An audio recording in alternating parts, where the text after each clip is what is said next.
आज की वीडियो में जो मैंने कल पेपर आपको अपलोड किया था परसों, तो उस पेपर के जो भी क्वेश्चन थे इंपॉर्टेंट, उन क्वेश्चन के आज हम आंसर कंप्लीट करेंगे। इन्हें आंसर कैसे लिखने, कौन कौन से पॉइंट डालने हैं, तो पॉइंट के आधार पर आज कोई वीडियो हम कवर करेंगे और इसको आप ध्यान से देखिएगा। इन्हीं पॉइंटों को डालकर आप अच्छे से अच्छे नंबर आप प्राप्त कर सकते हैं। और आइए शुरू करते हैं। हमारा आ गया क्वेश्चन। पहला था हमारा, यहाँ पे आप स्क्रीन दिख रहा होगा, मैं पढ़ूंगा नहीं, सिर्फ आपको पॉइंट बताऊंगा, नहीं वीडियो आपका लंबा खिंच जाएगा। तो इसमें आपका जो पहला क्वेश्चन था, describe the characteristics metaphysical poetry और discuss John Donne as a metaphysical poet. John Donne जो थे मेटाफिजिकल पोइट थे, कैसे, क्यों? तो बेस्ड ऑन पॉइंट बेस्ड। तो ये पॉइंट बेस्ड पर हम बात करेंगे। इनको पॉइंट को डालकर आप अपना आंसर अच्छे से अच्छा बना सकते हैं। और आप अधिक नहीं, केवल आप कोई से 5 पॉइंट इनमें से डाल देंगे तो आपके नंबर जो हैं वो मार्किंग आपकी काफ़ी बेहतर हो जाएगी। तो इसमें जो पहला हमारा पॉइंट है वो है इंट्रोडक्शन। ये आपको प्रत्येक क्वेश्चन के लॉन्ग क्वेश्चन में डालना है। फर्स्ट पॉइंट इसको बहुत जरूरी डालना है, किसी भी कीमत इसे नहीं छोड़ना, ठीक है। नेक्स्ट हमारा है मेटाफिजिकल थॉट एंड एक्सप्रेशन।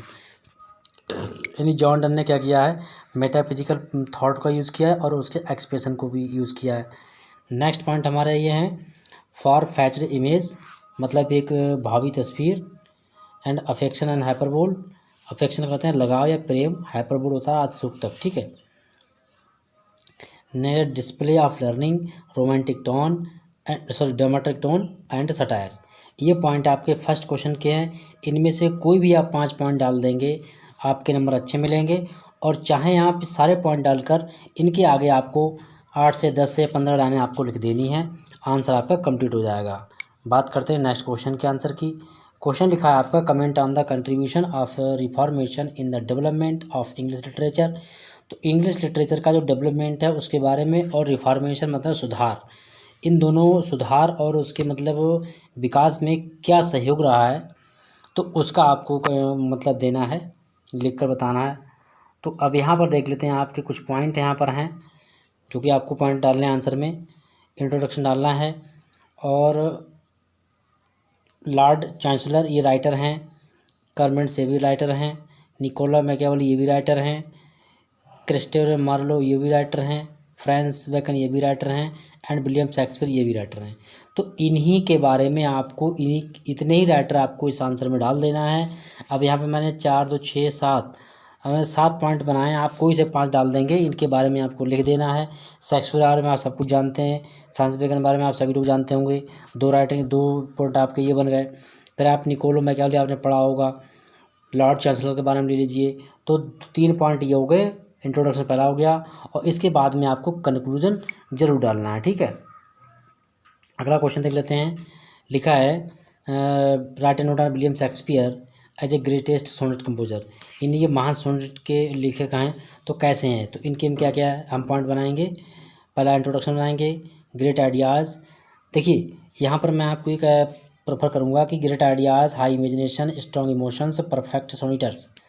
तो परफेक्ट सोनेटर्स को हटाकर, इसको रिमूव करके, अगर किसी पोएट के बारे में आप लिखेंगे तो इस पॉइंट को हटा देंगे, बाकी के सारे पॉइंट आप डाल देंगे, ठीक है। किसी भी एनी शेक्सपियर के अलावा अदरवाइज किसी के भी आ रहा है, अगर वो सोनेट के बारे में, जैसे जॉन मिल्टन सोनेट राइटर हैं, उनके बारे में पूछा जा रहा है, तो ये जो पॉइंट आपका है जो मैंने क्रॉस किया है, इसको छोड़कर बाकी आप सारे पॉइंट डाल सकते हैं, लिख सकते हैं उसमें, और इन्हीं पॉइंट को लिखकर आप उसके आगे डिटेल लिख देंगे। और लास्ट में आपको कंक्लूजन जो है वो प्रत्येक लॉन्ग क्वेश्चन के कंप्लीट करने में आपको लिखना है लास्ट में, ठीक है। चलिए बढ़ते हैं आगे। ये क्वेश्चन नंबर 4 है, net is the contribution of the university wits development of English drama. तो इसको इस तरीके से लिख लेंगे, क्योंकि जो क्वेश्चन आपके अधिकांश आने की संभावना है, उसी हिसाब से मैंने उनकी कुछ पॉइंट्स बनाए हैं जो आप अच्छे से कर सकते हैं। नेक्स्ट है, discuss Spencer such a great poet that is called is poets of poet. तो इनके बारे में आप लिख देना है, इन्होंने जो रचनाएँ की हैं, इनके बारे में आप क्या लिखेंगे रचना डाल के। देखिए वो सारे पॉइंट डाल देंगे आप, जो ग्रेट सोनेटर है उसको छोड़ के इन दोनों में आप वो पॉइंट डाल देंगे, ठीक है। क्वेश्चन नंबर 5 में नेक्स्ट आपका है Shakespeare, account of Shakespeare as a great dramatist. Shakespeare एक महान नाटककार है, कैसे हैं, तो उनके बारे में क्या है, introduction, characterisation, plots, inspiring thought. ये जो है शेक्सपियर के ड्रामाटिस्ट की विशेषता है। नेक्स्ट पॉइंट आगे देख लेते हैं। What do you know about Shakespearean tragedy, describe it. यानी शेक्सपियन ट्रेजेडी जो है उसके बारे में आप क्या जानते हैं, क्या विशेषता है उनकी। तो सबसे पहले इंट्रोडक्शन ले लेंगे आप, फिर theme of love and marriage. यानी शेक्सपियर की ट्रेजेडी जो भी है उसकी जो थीम होती है, वो कथा वस्तु होती है, आधार होता है, वो प्रेम और शादी होती है। एटमॉस्फेयर ऑफ मिर्थ और लाफ्टर, इनमें हंसी भी होती है और आप मतलब कुछ इमोशंस मतलब सीन भी आते हैं। कैरेक्टर इज सुपीरियर प्लॉट की अपेक्षा कैरेक्टर को सुपीरियर माना जाता है, इन्हें उससे बड़ा माना जाता है। Blend of realism and fancy, ठीक है। तो फैंसी, एक मिनट, हाँ, तो ब्लेंड मतलब कि रिलीजन यानी धर्म को उसका सामना करते वक्त झुकना पड़ता है। यूज़ ऑफ सॉन्ग्स, गीतों का यूज़ हुआ है। कंक्लूजन का यूज़ हुआ है। और ट्रेजेडी, अब ये तो थे कॉमेडी के, ठीक है। अब ट्रेजेडी देख रहे हैं, ट्रेजेडी कैसे सस्ता है, इसमें मैंने डबल क्वेश्चन कर दिया है। पहला था आपका कॉमेडी के पॉइंट थे, अब जी अगला पॉइंट जो है आपका वो है ट्रेजेडी का। तो लिखा है और ट्रेजेडी। ट्रेजेडी का introduction, a man of high status, tragic flow, inner conflict, spiritual conflict, pity and fear, ये पॉइंट हैं जो कि आपके शेक्सपियर के ट्रेजेडी के लिए फेमस हैं। और इससे पहले जो बताए थे मैंने वो शेक्सपियन कॉमेडी के लिए फेमस हैं। तो 2 क्वेश्चन आपके कंप्लीट हो रहे हैं यहाँ पर। अगला क्वेश्चन आपका है Francis Bacon is a father of English essay, ठीक है। तो इसका आप क्या बनाएंगे, सबसे पहले इंट्रोडक्शन लिखेंगे। चाइल्ड ऑफ रेनेसां मतलब कि पुनर्जागरण का बच्चा, इनको कहा गया है, इनके समय में पुनर्जागरण हुआ था। स्टेस ऑन प्रैक्टिकल विजडम, ये सबसे ज़्यादा मतलब जो प्रयोगात्मक तरीके होते हैं उनको ज़्यादा महत्व देते हैं।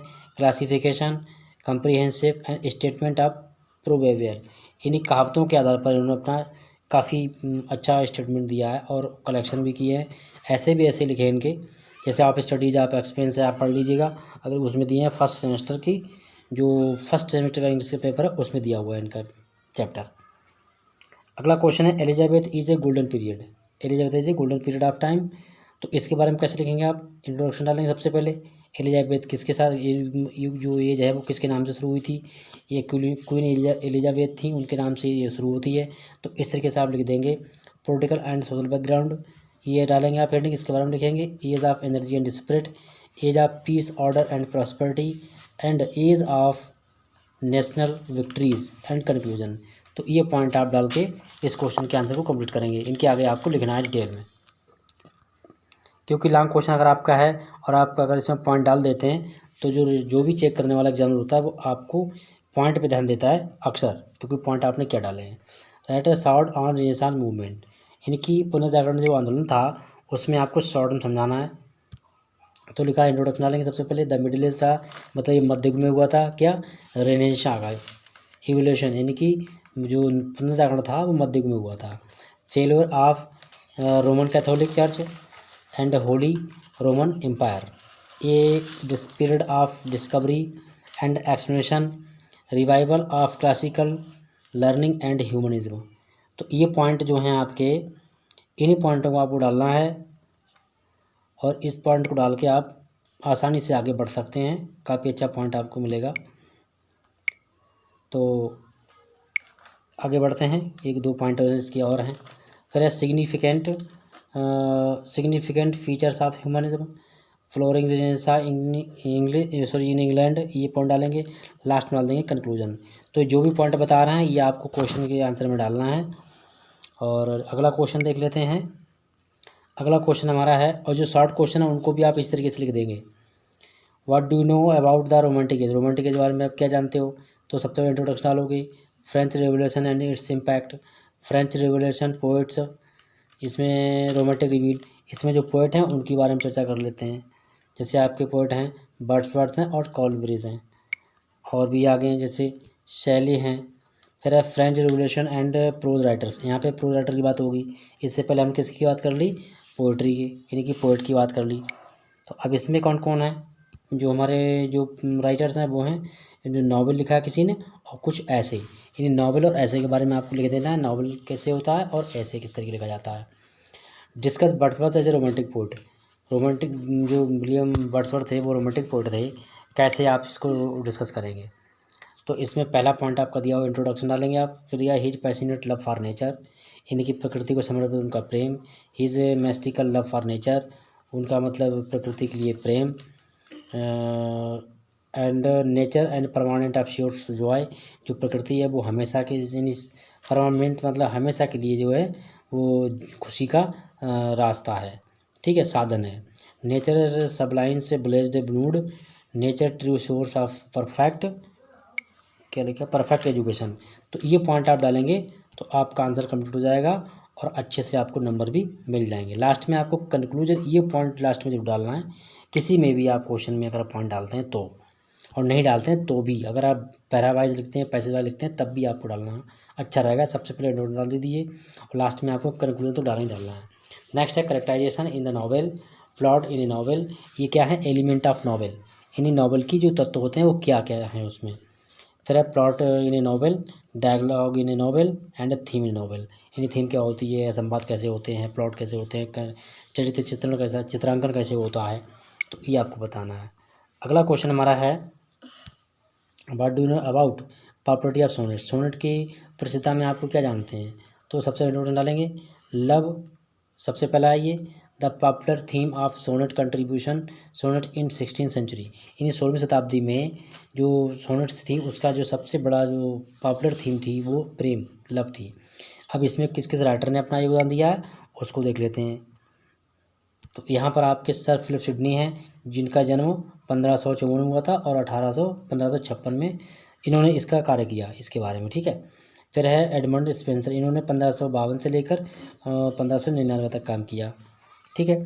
फिर है हेनरी कांस्टेबल, इन्होंने भी आपका मतलब इसका से डेट ऑफ बर्थ ही दी हुई है, तो इन्होंने भी काम किया, ये 1554 में, ये 1586 तक इन्होंने काम किया। फिर है सैमुअल डैनियल, इन्होंने 1562 से लेकर 1562 एंड 1619 तक काम किया। फिर है माइकल ड्रेटन, माइकल ड्रेटन ने 1563 से लेकर 1631 तक काम किया, ठीक है। अब इसमें महान साहित्यकार और आ रहे हैं एक आपके, वो हैं शेक्सपियर। शेक्सपियर को ऐसा कोई स्टूडेंट नहीं जानता ना हो, क्योंकि इंग्लिश की अगर आप पढ़ी है या पढ़ रहे हैं तो इंग्लिश में शेक्सपियर के बगैर इंग्लिश का कोई भी कोर्स नहीं चल सकता है, क्योंकि ऑलरेडी आप 3rd सेमेस्टर पढ़ चुके हो, 3 फर्स्ट सेकंड थर्ड इन सभी में शेक्सपियर का बोलबाला रहा है, ठीक है। नेक्स्ट क्वेश्चन हमारा है evaluate the transitional poet and precursor romanticism. इसमें थॉमस ग्रे के बारे में आपको पढ़ना है, जो थॉमस ग्रे बारे इसी तरह डाल देंगे आप, इंट्रोडक्शन डाल देंगे, ठीक है। और बाकी आप बीच में उनके राइटिंग है, हिज राइटिंग लैंग्वेज है, क्रिएशंस हैं, उनकी रचनाएं हैं, इस तरीके से आप पॉइंट बना के लिख देंगे। अगला क्वेश्चन हमारा है 16, फिर आपका दिया हुआ है इसमें Charles Dickens as a great novelist. Charles Dickens जो थे वो महान उपन्यासकार थे, नॉवलिस्ट थे, कैसे थे, तो उनके बारे में क्या लिखना है पॉइंट बनाकर, इंट्रोडक्शन डालेंगे। फिर आपका आएगा इंट्रोडक्शन, ठीक है, प्लॉट डालेंगे, थीम डालेंगे, करेक्टर्स डालेंगे, एटमॉस्फेयर डालेंगे, सोशल एलिमेंट डालेंगे। और अगला क्वेश्चन आपका है उसमें डालेंगे आप नरेटिव स्टाइल, सोशल एलिमेंट, ये इसके पॉइंट बना के लिख देंगे आप। अगला क्वेश्चन है right A short and epic theatre, यानी एपिक थिएटर क्या है, तो इंट्रोडक्शन पड़ेगा, dramatic form of epic, reaction against naturalistic drama, bright features of epic theatre. ये 4 पॉइंट हैं जो आपको एपिक थिएटर के बारे में आपको डाल के लिखना है। अब बात कर लेते हैं हम क्वेश्चन जो हमारा है जो प्रॉब्लम प्ले है या फिर उसे कहते हैं ड्रामा ऑफ आइडियाज़। तो इसमें सबसे पहला आपको पॉइंट डालना है, वो पॉइंट आपका कहलाएगा early novels in English, growth the development of novels in romantic period. तो इसमें जो राइटर हैं उनको देख लेते हैं, हॉर्स वॉलपॉल हैं और मैरी शेली हैं। फिर है some other major novelist romantic age, यानी कुछ अन्य जो हैं जिन्होंने छोटे स्तर पर काम किया है उन उपन्यासकारों को देख लेते हैं। तो इसमें आपके जो उपन्यासकार हैं वो हैं Maria Edgeworth, John Austen, Sir Walter Scott and last में देंगे कंक्लूजन। तो ये पॉइंट डाल के आप इसका आंसर बना देंगे। तो इस तरीके से क्वेश्चन के आंसर मैंने कंप्लीट कर दिए हैं और ऐसे ही आपको लिखना है। सेकंड पेपर का भी कोई इम्पोर्टेंट क्वेश्चन आपका कल अपलोड हो जाएगा और जो आपके जो ये सेकेंडरी वाले देख रहे हैं उनका भी वीडियो आपका 1 घंटे के अंदर अंदर अपलोड हम कर देंगे, ठीक है। वो वीडियो आपको मिलेगा हेमेंद्र सिंह लेक्चर्स पर, वहाँ आप जाके वेट कर लें और इस पर भी अपलोड कर देंगे।